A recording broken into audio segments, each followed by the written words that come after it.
Hi friends, welcome to my channel Kranti Sajjan. ఈరోజు blog ఏంటి అంటే వినాయక చవితి బ్లాగ్ ఫ్రెండ్స్. మేము వినాయక చవితి పండగ ఎలా సెలబ్రేషన్ చేసుకున్నామో బ్లాగ్లోనే చూపిస్తున్నాను ఫ్రెండ్స్.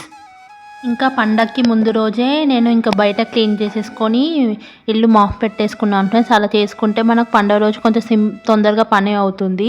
ఇంకా బయట ముగ్గులు వేసేసుకొని కడపలకు పసుపు కుంకుమ అలంకారం చేసుకొని ఇంకా బొజ్జ వినాయకునికి ఇక్కడ నైవేద్యాలు అనేది రెడీ చేసుకుంటున్నాను ఫ్రెండ్స్. ఇంకా ఇక్కడ కుడుముల ప్రసాదం చేస్తున్నాను ఫ్రెండ్స్. బియ్యం పిండితో చేస్తున్నాను, కొంతమంది గోధుమ పిండితో కూడా చేశారంట. ఇంకా పాశము, తుమ్మిగూడ బలసగూడ పప్పు, చింతకాయ చట్నీ, రైస్ చేస్తున్నాను ఫ్రెండ్స్. వినాయకునికి ఇష్టమైన నైవేద్యాలు కంపల్సరీ ఇవైతే కంపల్సరీ చేసుకోవాలంట, అందుకే నేను ఇవి ప్రసాదాలు చేస్తున్నాను ఫ్రెండ్స్. ఇంకా కుడుముల ప్రసాదము ఇక్కడ ఆవిడికి ఉడకపెట్టుకుంటున్నాను ఫ్రెండ్స్. ఇంకా అన్ని ప్రసాదాలు వీడియో తీయాలండి ఫ్రెండ్స్, ఎందుకంటే టైం సరిపోదని ఇంకా వీడియో తీయడం. జస్ట్ ఈ కుడుముల ప్రసాదము మన ఛానల్లో కూడా అప్లోడ్ చేశాను ఫ్రెండ్స్, చూడండి మీరు వెళ్ళి. ఇంకా నైవేద్యాలన్నీ చేసేసుకున్నాను ఫ్రెండ్స్. ఇంకా మా వినాయకుడిని పండుగ రోజే తెచ్చుకున్నాను. మా బుజ్జ వినాయకుడు చాలా బాగున్నారు ఫ్రెండ్స్, క్యూట్గా మంచిగా ఉన్నాడు. మా బాల వినాయకుడు చూడండి ఎంత క్యూట్గా మంచిగా ఉన్నాడు. ఇక్కడ వచ్చేసి ఇదే మార్నింగే పూజ చేసేసుకున్నాను ఫ్రెండ్స్. మా పూజ కంప్లీట్ అయిపోయింది. ఇక వినాయక పూజ కూడా చేసేసుకున్నాను ఫ్రెండ్స్. ఇక పూజ చేసేసుకొని కొబ్బరికాయ కొట్టేసుకొని నైవేద్యాలు కూడా పెట్టేసుకున్నాము. ఇక్కడ వచ్చేసి నైవేద్యాలు ఏమేమి పెట్టానంటే రైసు, తుమ్మిగూడ గుల్సుగూడ పప్పు, చింతకాయ చట్నీ, కుడుములు ఉండాలి, పాశం. వినాయకునికి కంపల్సరీ ప్రసాదాలు అంటే ఇష్టం, అందుకే ఇవి పెట్టాను. నేను ఇదే ఫస్ట్ టైం చేయను, కానీ అన్నీ చాలా బాగా వచ్చాయి ఫ్రెండ్స్ ప్రసాదాలు. ఇంకా మా వినాయకుని అలంకరణ చాలా బాగా చేసుకున్నాను ఫ్రెండ్స్. మీకు ఎలా అనిపించింది మా వినాయకుని అలంకరణ కామెంట్ బాక్స్లో కామెంట్ చేయండి. మీరు ఎలా చేసుకున్నాడు వినాయక చవితి పండుగ కామెంట్ బాక్స్లో కామెంట్ చేయండి ఫ్రెండ్స్.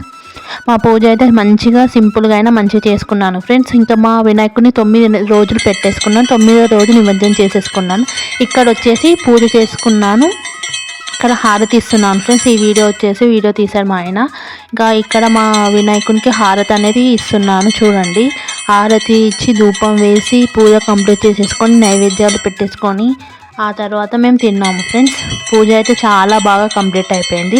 కంపల్సరీ పూజ చేసుకున్నప్పుడు హారతి ఇచ్చినప్పుడు మంగళహారతి పాట కూడా పాడాలి. వినాయకుని మంగళహారతి పాట యూట్యూబ్లో కొడితే వస్తుంది. వినాయక అష్టసూత్రాలు చదువుకోవాలి, కంపల్సరీ చేసుకోండి ఫ్రెండ్స్. మీకు టైం లేకపోతే గణపతాయ మహా అని అనుకోవాలి. 121 సార్లు అనుకుంటే చాలా మంచిది గణపతికి అంట. ఇంకా పండగ ముందు రోజే అన్నీ అరేంజ్మెంట్ చేసుకుంటే మనకు తొందరగా నెక్స్ట్ డే కూడా పండగ పనులు తొందరగా కంప్లీట్ అవుతాయి ఫ్రెండ్స్. బయట కడుక్కోవడం, ఇల్లు క్లీన్ చేసుకోవడం, ఇంకా గణపతికి సంబంధించిన సామాను కూడా ముందు రోజు అరేంజ్మెంట్ చేసుకోవాలి ఫ్రెండ్స్. పసుపు, కుంకుమ, వస్త్రం, ఇంకా గణపతికి కంకణం గట్టి సంబంధించిన ఆకులు, మామిడి ఆకులు అన్నీ తెచ్చి ముందు రోజు పెట్టేసుకొని ముందు రోజు అరేంజ్మెంట్ చేసుకుంటే మనకు పండుగ రోజు తొందరగా పూజ కూడా కంప్లీట్ అయిపోతే నైవేద్యాలు కూడా అవుతాయి ఫ్రెండ్స్. నేను నైవేద్యాలు ఈసారి చేయడం ఫస్ట్ టైం ఫ్రెండ్స్. మా పూజ కూడా మంచిగా నాకైతే మనస్ఫూర్తిగా మంచిగా అయింది. ఇంకా నైవేద్యాలు కూడా అన్నీ మంచిగా అయినాయి ఫ్రెండ్స్. చూడండి మా పూజ ఇలా అయింది, గణపతి పూజ. మా పూజ ఎలా అయింది, మంచిగా అనిపిస్తుందా మీకు కామెంట్ బాక్స్లో కామెంట్ చేయండి. మీరు పూజ ఎలా చేసుకున్నారు, మీ గల్లీలో వినాయకుని దగ్గర మీ ఫ్యామిలీ మెంబర్స్ తోటి బయట మీ ఫ్రెండ్స్ సెలబ్రేషన్ చాలా బాగా జరుపుకున్నారా ఫ్రెండ్స్. ఇక్కడ పూజ అయిపోయింది, హారతి కూడా ఇచ్చాము, ధూపం వేసాము, అష్టసూత్రాలు చదువుకున్నాం, అన్నీ చేసుకున్నాం ఫ్రెండ్స్. 9 days అయితే చాలా మంచిగా చేసుకున్నాను. మార్నింగ్ అంతా క్లీన్ చేసుకొని పూజ చేసుకున్నాను, ఈవినింగ్ కూడా అంతా క్లీన్ చేసి ఈవినింగ్ కూడా పూజ చేసుకుంటున్నాను. 9 days మార్నింగ్ ఈవినింగ్ కంపల్సరీ చేసుకోవాలి ఫ్రెండ్స్. చాలా మంచిగా అనిపించింది. మేము అనుకున్న కోరికలు కూడా నెరవేరాలని మా బొజ్జ వినాయకునికి మనస్ఫూర్తిగా కోరుకుంటున్నాను ఫ్రెండ్స్. నేను కూడా అనుకున్న కోరికలు నెరవేరాలని మనస్ఫూర్తిగా దేవునికి కోరుకుంటాను. నెక్స్ట్ ఇయర్ వరకు మా ఇంటికి బాల వినాయకుడు రావాలని కోరుకోండి ఫ్రెండ్స్. మీరు కూడా కొంచెం కోరుకోండి. మా ఇంటికి బాల వినాయకుడు అంటే నెక్స్ట్ ఇయర్ వరకు పాపో బాబో పుట్టాలని కోరుకుంటున్నాను మా బుజ్జ వినాయకునికి. ఇంక ఇక్కడ వచ్చేసి నేను ఏమేమి చేసుకున్నాను చూపిస్తున్నాను. రైస్, ఇంకా ఇక్కడ వచ్చేసి చింతకాయ చట్నీ ఫ్రెండ్స్. రోట్లో నూరుకున్నాను, బాగా వచ్చింది కొంచెమైనా. చింతకాయ చట్నీ ఫ్రెండ్స్. చింతకాయ అంటే ఒనగాయ కూడా అంటారు. ఇక్కడ తుమ్మిగూడ బలసగూడ పప్పు, ఇందులోనే తుమ్మిగూడ బలసగూడ వేసి కొంచెం చింతకాయ వేసి పప్పు చేసుకున్నాను. ఇంకా ఇది వచ్చేసి పాశము, గోధుమ పిండితో చేశాను ఫ్రెండ్స్. తాలకులు చేస్తారు, అలా చేసాము, మంచిగా వచ్చింది. ఇంకా పాశం కూడా టేస్టీగా అయింది ఫ్రెండ్స్. ఇక్కడ వచ్చేసి కుడుములు, ఉండ్రాలు, ఇక్కడ వచ్చేసి ఏమేం చేసుకున్నానని ప్లేట్లో చూపిస్తాను. రైస్, తుమ్మిగూడ బలసూర పప్పు, పాశము, చింతకాయ చట్నీ, ఇంకా మా పూజ, మా బుజ్జ వినాయకుడు, ఇంకా ఇక్కడ మా పిక్స్ ఫ్రెండ్స్. మేము పండుగ రోజు ఫోటో దిగాము, ఆ పిక్స్ కూడా పెట్టాను.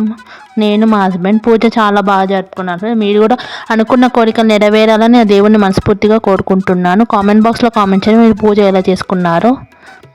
గణపయ్యకు ఉండ్రాలు, తాలకల పాశము, అన్నము, తుమ్మిగూర కంపల్సరీ వంట నైవేద్యాలు పెడతారు కాబట్టి ఇవి నేను ఫస్ట్ టైం చేయడము బాగా వచ్చాయి ఫ్రెండ్స్. ఇంకా ఇక్కడ వచ్చేసి గణపయ్యకు అడుగులు ఎందుకు పెడతారంటే ఇలా గణపయ్య మన ఇంటికి వస్తున్నట్టు జాజు సున్నంతో అడుగులు వేస్తే మన గణపయ్య మన ఇంటికి వస్తున్నట్టు స్వాగతం ఇచ్చినట్టు పెడతారంట ఫ్రెండ్స్. అందుకు నేను పెట్టాను. మా ఛానల్ సబ్స్క్రైబ్ చేయండి, like, share, comment compulsory like చేయండి ఫ్రెండ్స్. మీరు పండగ ఎలా సెలబ్రేషన్ చేసుకున్నారో కామెంట్ బాక్స్లో కామెంట్ చేయండి ఫ్రెండ్స్. బాయ్.